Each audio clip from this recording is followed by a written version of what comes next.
काट करके, और इसका मैंने बाजू और ये सीने का एक पीस भी खाया था।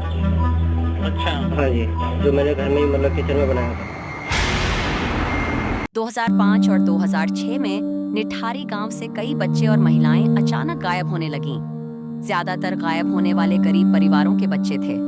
परिवारों ने बार-बार पुलिस में शिकायत की, लेकिन पुलिस ने इसे गंभीरता से नहीं लिया।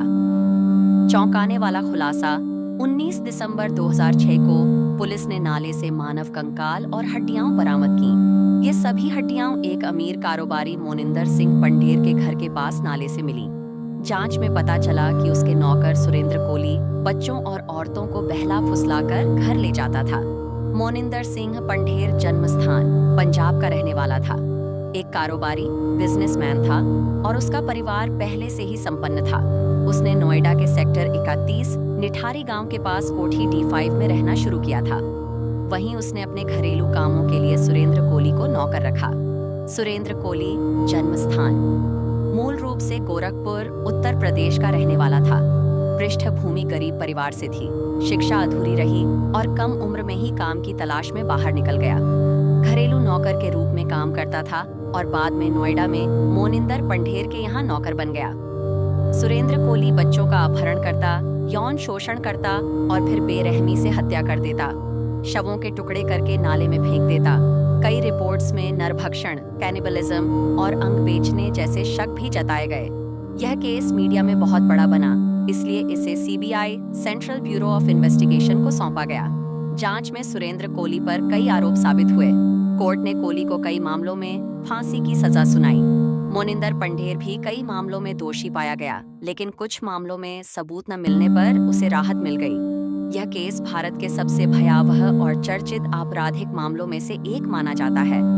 इसने दिखाया कि पुलिस ने गरीब परिवारों की शिकायतें गंभीरता से नहीं लीं। बच्चों और महिलाओं की सुरक्षा पर गंभीर सवाल उठे। निठारी कांड सिर्फ एक अपराध नहीं था, बल्कि हमारे सिस्टम की लापरवाही और संवेदनहीनता का आईना था।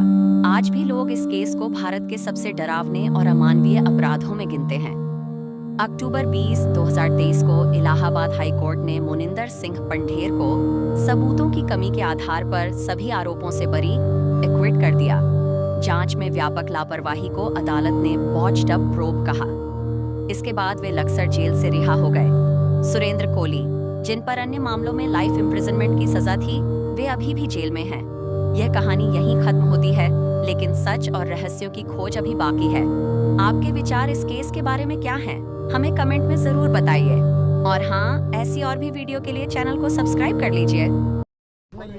क्या अपील की गई थी और कितने केसेस में हाई कोर्ट के डायरेक्शंस आए हैं? सर 2 जजमेंट्स आए हैं, 2 अपील्स थी, यानी 2 रेफरेंस थी, जिसमें फांसी हुई थी सेशंस कोर्ट गाजियाबाद से।